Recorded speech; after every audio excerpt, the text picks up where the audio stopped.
What's up, guys? If you are a new viewer and you watch this and you like what we do, please consider hitting that little subscribe button. If you're a returning viewer and you haven't subscribed yet and you like what we're doing, or if you don't but you just keep watching anyways, consider hitting subscribe. It helps us out and we need all the help we can get. It's yet another video where Jeremy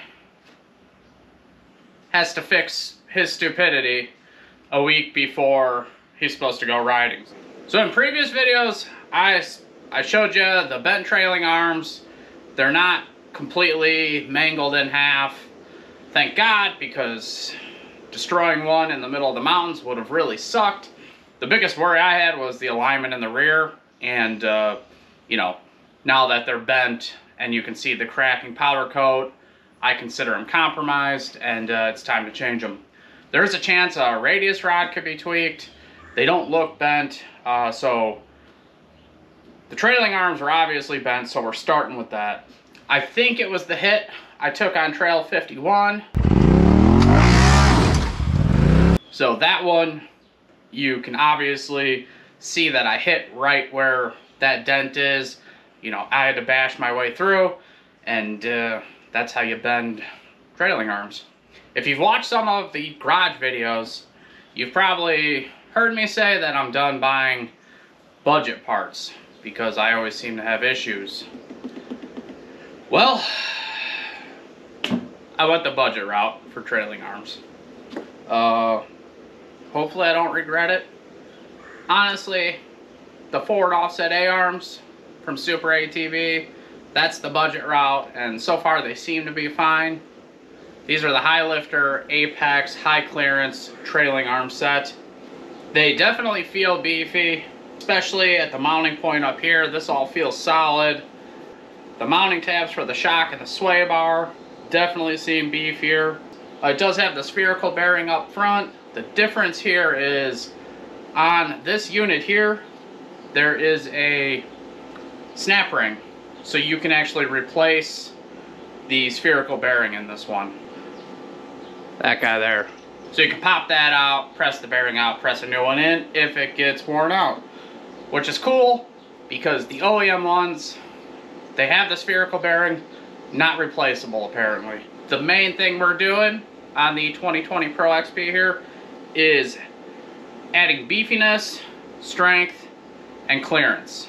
Once I have an old one off, we'll do some side-by-side comparisons, but it's apparent in that arch. That gives you 2.5 inch more clearance, because a lot of times, like what happened to me, is that hangs up, that gets hung up in this area here before your rear tire starts to hit the obstacle. And then if you do bash it, it's a lot beefier and hopefully won't break or bend. It came with the spherical bearing already pre-installed. You get a little bag of hardware, some brake line clamps, and some bushings for that spherical bearing. And it's got self-tappers for rerunning your brake line. I think it runs in a similar place as the factory. Trailing arms, it's pretty much a direct bolt-up replacement. This is adding ground clearance, but it's not changing any of the angles or anything like that. So we're literally just gonna pop this apart and put this one back in its place, and that's it. With it being a very simple project, you're just taking it apart and swapping the new one in. I'm not gonna go into any detail unless something crazy pops up. I'm gonna get this side torn apart.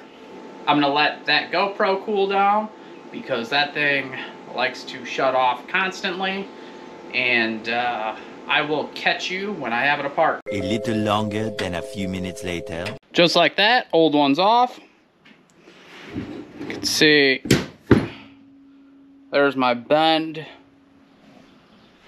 Side by side, you can see, well, you probably can't see, but most of the construction of this looks like sheet metal, except for the mounting flange here is thicker, but this is all thin. If you look here, all beef. Got a gusset. the tabs versus these. Everything on this one looks like sheet metal, so no surprise it bent. So I weighed them both up on a bathroom scale. Probably not the perfect way to do it, but it's what I got available. The factory one weighed in at 28 pounds. The new Highlifter one was 31 pounds.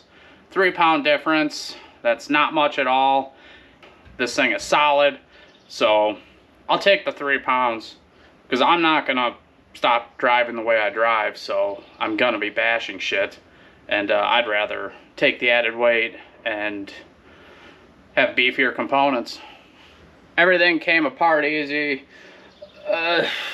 If you run an aftermarket skid plate, you might have to drop it. I used some pry bars. I used a wrench as a pry bar to get this bolt out past the skid plate. So I was able to do it. It'd probably be easier if I dropped it, but like I said, time crunch. Ain't nobody got time for that. So I'll show you what I did. Drilled all the rivets on the brake line.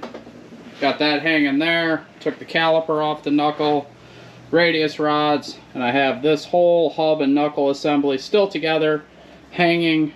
And yeah, I'm gonna take that new Highlifter one and slap it up in here. Holy crap.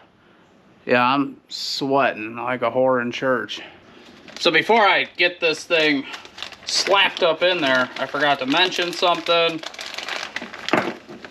You get these bushings, 4 of them, that come with the new set. Because if you take this bolt, put it through the spherical bearing, you need these bushings. So before you install it, you're going to slide these bushings in.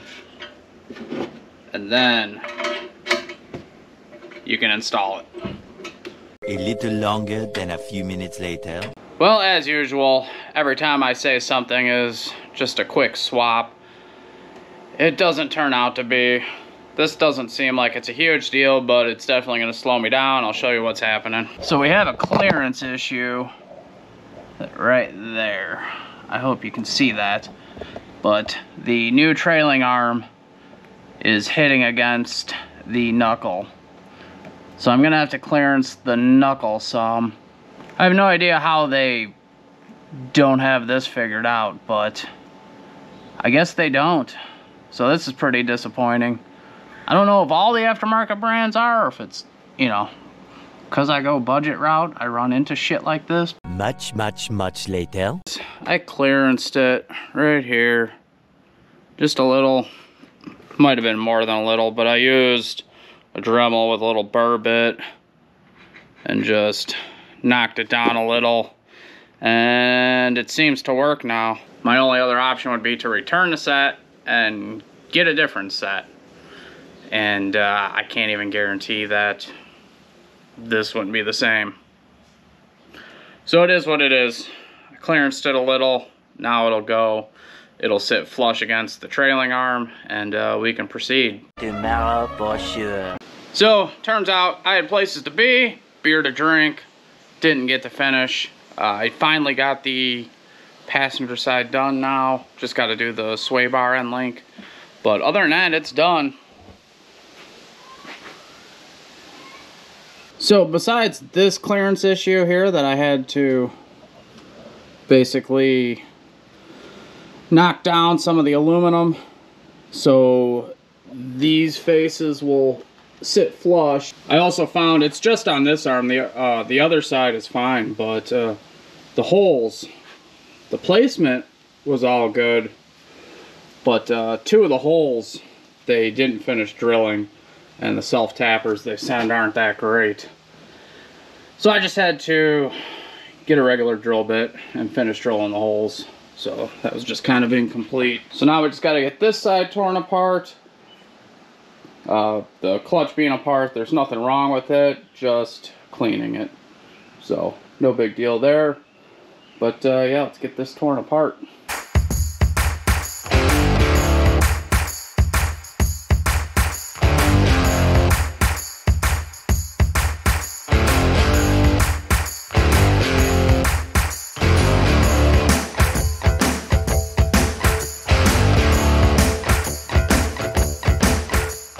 Driver's side is out.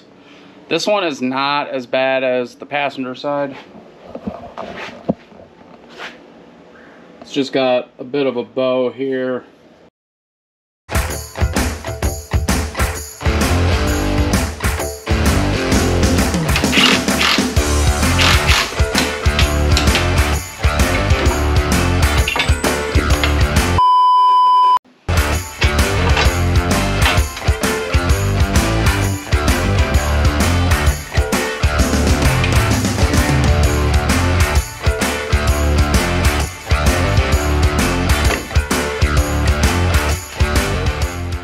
Alright guys, well, this side I don't have to clearance. So it's just the passenger side. Hard to explain. This one sits flush without having to clearance it. That's it. We're done. I tried to get more of the installation on film and it did not work out. It's hot. GoPro keeps shutting off, so I don't know how much you saw. There's a lot of times you think you're recording and it shut off because it's hot and I didn't hear it. So I apologize, but like I said in the beginning, it's a bolt-on item, so you take it apart, you put it back the same, and when I was trying to find out about that clearance issue, I skimmed through the instructions, and they're pretty good instructions, so easy to follow. It's an easy project. That clearance issue is just my only gripe about it. So here, I'll show you. I don't have it back on the ground yet.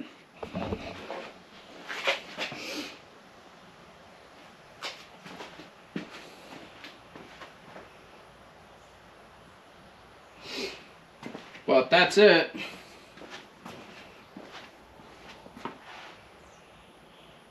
So I'm just gonna get the tires on, and then we'll get it outside and see what it looks like, and I'll meet you there.